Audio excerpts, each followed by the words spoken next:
Hello and welcome back to the KCC channel. I'm Rob and I hope you are having a wonderful day today. Today we're jumping into some malicious compliance. Please check out the KCC Discord linked in the description down below. There you can talk to me and a whole bunch of KCC fans who hang out there on a regular basis. I look forward to seeing you there. Our first story today comes to us from Weber Darren 97. Write me up for following the rules? Okay, I'll follow the rules. Let's jump right in. In November 2021, I worked for a small logistics company that delivers for Amazon. I applied for this position because I love driving and am pretty much at home on the road. I thought I should give mass delivery a try, see if I like it or not. Well, this company ruined it for me and went the extra mile to piss me off. I found out on day one that I didn't get any formal training. Instead, I got inducted into a nursery program that included 2 ride-alongs. This means that in my first week, I deliver 50% of a normal route. On my first day, someone will come with me to show me what I'm doing. Then, I'm on my own for the rest of the week. On the first day of my second week, I was moved to nursery 2, 80% of a normal route, and got my second ride-along. For the entire second week, I was getting hints from pretty much everyone that I was one of, if not the slowest driver they'd ever had. Note that I had a whole 2 days of training. I don't count the rest as I was not with anyone to train me. The rest of this story will all be about the second week. The first thing that really pissed me off was when the delivery app took me to an address that didn't exist. Like legit just a big dirt lot with some bulldozers and excavators. No mailbox, no buildings, nothing. It's Sunday night, so there's nobody around to ask. So I called driver support. The conversation went as follows. I have a package that's undeliverable. The address is incorrect. Just mark it as missing. Why would I do that? I have it right here in my hands. The undeliverable button isn't working. Just mark it as missing. Hangs up. I proceeded to mark it as missing and finish the rest of my route early and without incident. I returned the missing package to the warehouse, told the marshals what happened, and returned the van to dispatch. When I got back to dispatch, there was a write-up waiting for me because I returned a package marked as missing instead of retrying delivery. I told them what happened and was told to sign the write-up. I refused and went home for the night. On the next to last day of my second week, basically the same thing happened with another package. I was sent through the same ringer and called dispatch to explain the situation before continuing.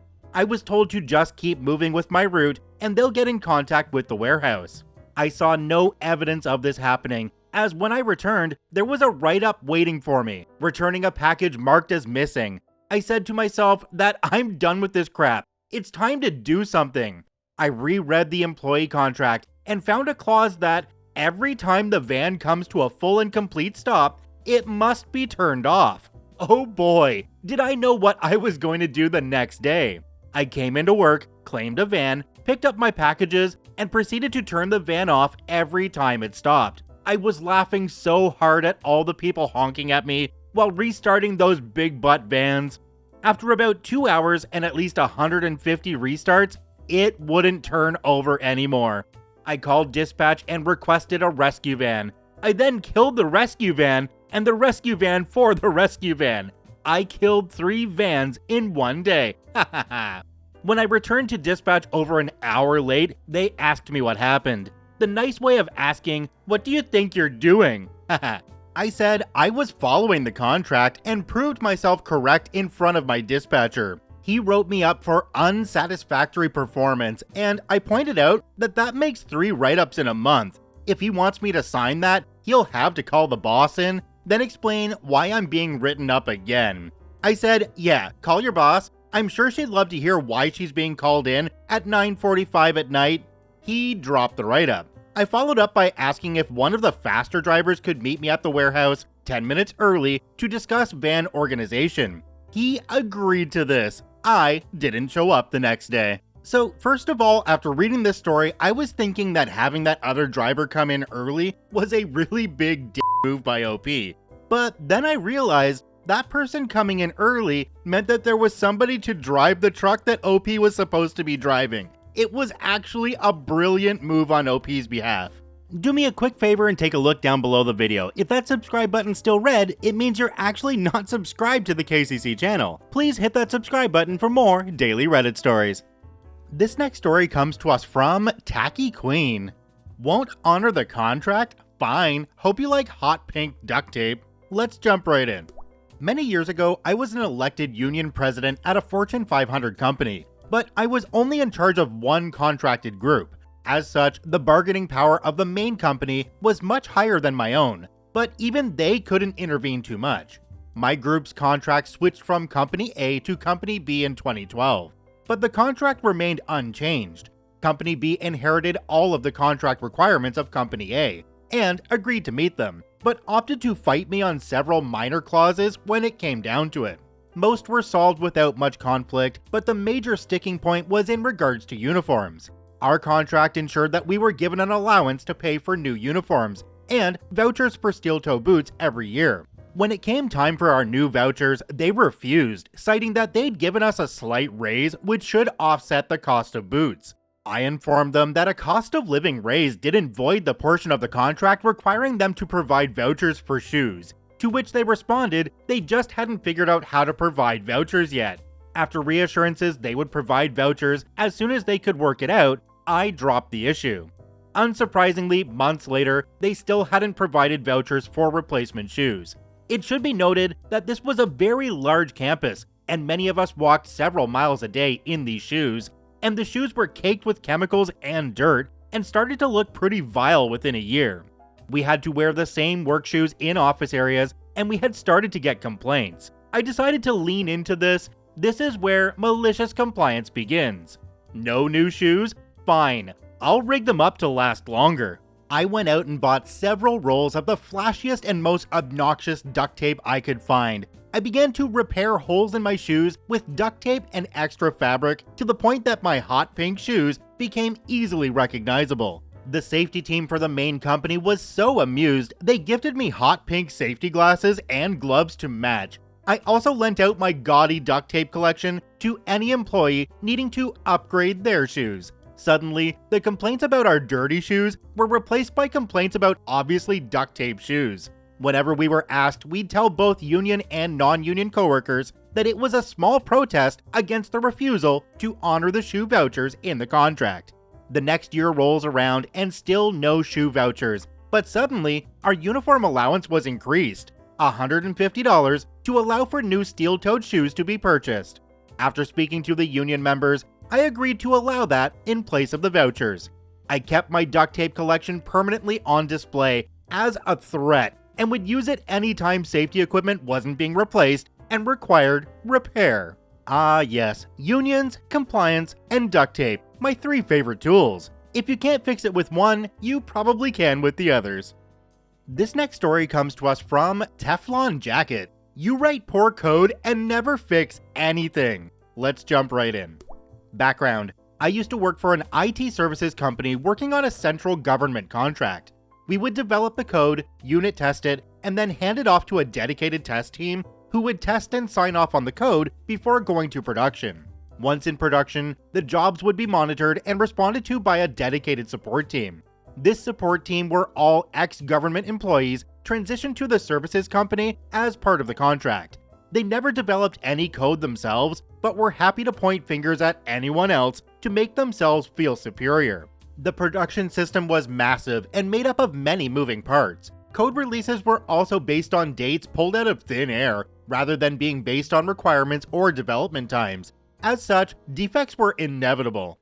Defects were graded 1 to 5, with 1 being critical and 5 only being addressed if 1 to 4 were all gone. Category 5 was things like, clicking this button takes 5 seconds instead of 3. This meant that anything with a 5 was never looked at. The support team monitored production jobs out of hours. If a job failed, the first responder would be called. This meant a $50 call-out fee for him. He would then call someone else on his team to address the issue. This meant a $50 call-out fee for him also. A particular job had an issue where the underlying requirement was not clear, and it would fail at 10 p.m. each day due to an unexpected value. The fix was to click restart and the job would recover itself and continue without any further failures. As this required no real intervention and didn't impact users, it was labeled with a 5. The support team liked this as it meant an extra $350 a week for the lead and $350 a week for the support guy just for one of them to click a button at the same time each night. This had been happening for the previous 2 years, government, and netted them about $35,000 each in support payments so far. Malicious compliance. After a large release filled with incomplete requirements and unrealistic deadlines, we were called to a multi-team meeting to discuss the number of defects and how to reduce them. The support team leader took this opportunity to brown-nose leadership and tell everyone how it was all the development team's fault because we wrote poor code and never fixed anything, and how his team were carrying us and having to respond to regular out-of-hours outages. We were blindsided by this, and I was particularly annoyed because we were already under pressure and didn't need this Muppet making things worse. I knew about the 10 p.m. job and knew they were milking it, so I raised a new fake defect and labeled it as a Category 3 and linked it to roughly the same area as the Category 5 10 p.m. failure. I fixed the 10 p.m. failure code by basically editing an if statement so it would continue instead of failing. It took no more than 10 keystrokes. The new code was deployed, but I didn't tell the support team. The next day, I got a call from the team lead saying there was a problem with the 10 p.m. job as it didn't fail the night before, so must not have processed all of the data. He continued with, "We should test the code more thoroughly" speech when I stopped him mid-sentence and said, "Oh, that code. I noticed a problem when I was fixing something else, so I made a change to stop it from failing. I didn't want it to keep bothering you guys." He didn't know what to say, so I said goodbye and hung up. If he hadn't have been a Muppet, I would have let him keep his cash cow, but he chose poorly and the cash cow vanished. Again, another opportunity was missed. You could have taken this to the higher-ups and let them know about the feature and just how much you saved the company for the coming year. I think if the higher-ups realized just how much of a ride they'd been taken for, they probably would have done some arrangements in that team, like getting rid of a couple of people. You don't want people working for you who are that untrustworthy. This next story comes to us from Bobby Wayne. "I'm not paying you for your injury. Take it to court." Okay, let's jump right in. Back when I was 20, I worked at a motorhome manufacturer. It was pretty small with around 20 people in total. I had to go at all aspects of the job before settling on the joinery shop where all the wood was cut by CNC machine and either prepped for the main workshop or pre-assembled where possible. Part of the prep work involved putting rubber edging onto exposed edges of wood, and to do this, you have to cut a groove into the edge for the edging to slot into. To put this groove in, we used a handheld router with a slotting bit, but the router was mounted under a workbench with the bit sticking out of a hole. As it was a handmade piece of equipment, it didn't have any safeguards on it, so you can probably see where this is going. I was slotting a large piece of ply when my hand slipped off the top and into the blade. When I pulled away and looked, I realized the tip of my middle finger was hanging off from about 3/4 of the way down my nail, and my index and ring finger were badly cut too. I was alone in the joinery building, so had to go get help and a lift to the hospital. Went to the hospital, where they managed to reattach my finger minus the bone, and took 5 weeks off work while I recovered. When I did return, it was with a plastic guard while the healing finished. About a week later, when the owner and I were both in, I went to his office to talk. I had initially intended to just ask for my lost wages, which were about £1,200 at the time. But as soon as I entered and asked, "Can we talk?" I was immediately hit with, "If you're coming to ask for money, you can forget it. Go see a solicitor." Not even a, "How are you recovering? Are you okay?" etc. I tried to be rational, but he wasn't having any of it. So I did just that. I went to a no-win, no-fee lawyer, and after some back and forth, was awarded £6,000. Beyond that though, the health and safety executive paid a visit and found numerous risks and violations. Fire exits were blocked, first aid training was well out of date, wires were run across the floor to permanent workstations with no trip protection, etc. The owner got a thorough telling off in order to bring the safety standards in line with recommendations. This obviously led to a bad atmosphere at work, so I started looking for another job, which was for the best, as the company went into administration after a mix of paying people to undertake the required changes and the motorhome market taking a wobble. I was made redundant, but at least received redundancy pay from HMRC and walked into another job that following week. The owner declared bankruptcy, but reopened under a different company name and under someone else's name, his wife, I think. I'm kind of glad he kept going though, as apparently safety standards did change and a lot of people kept their jobs, with some redundant people returning after he built himself back up. Ah yes, reopening under a different name. That's the corporate equivalent of glasses and a false mustache. You know that they're not going to follow the safety rules going forward. Eventually they're going to get inspected again when another employee goes rogue, and they're going to get shut down again, which is definitely what they deserve. This next story comes to us from... Gfbeb8G. Yeah, that. You want to report me to the police? I can do the same. Let's jump right in. This took place in Germany, relevant because of laws regarding taxes. A few weeks ago, my boyfriend and I were on our way home from an appointment and were quite hungry. We knew that about 10 friends would come to visit us this evening, so we decided to pick up some pizza for everyone on our way home. I quickly Googled a nice pizza place and ordered 10 pizzas and 3 salads. Guy on the phone said it's ready in 10 minutes, which was perfect given it would take us roughly 15 to 20 minutes to drive there.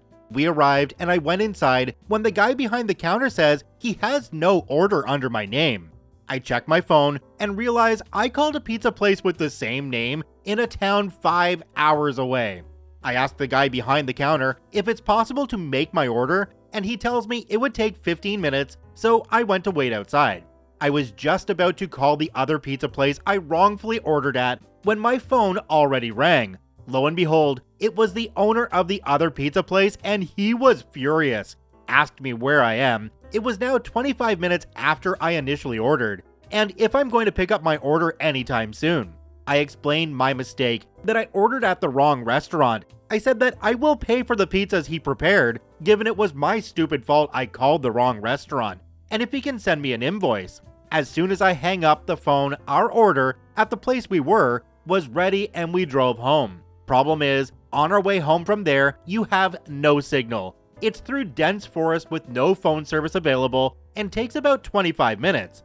By the time I got signal again, the guy had sent me a bank account number and a price. This is when things started to seem off. I paid about €100 for 10 pizzas and 3 salads only 30 minutes earlier, the exact same order I placed at the wrong pizza place. But the guy from the wrong pizza place only wanted €36 for 10 pizzas and 3 salads.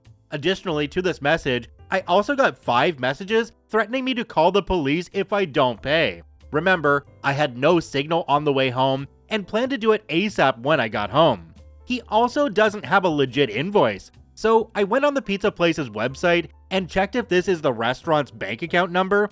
In Germany, every business needs its own tax identification number and bank account number, and it has to be accessible by the public. If a business gets paid money for their services and doesn't properly declare it, they can get fined a huge amount of money for it. Not to my surprise, he gave me his private bank account number because he wanted to pocket the money for himself and to not pay taxes for it. I message him back saying I will pay if he gives me the right bank account number and a legit invoice for it.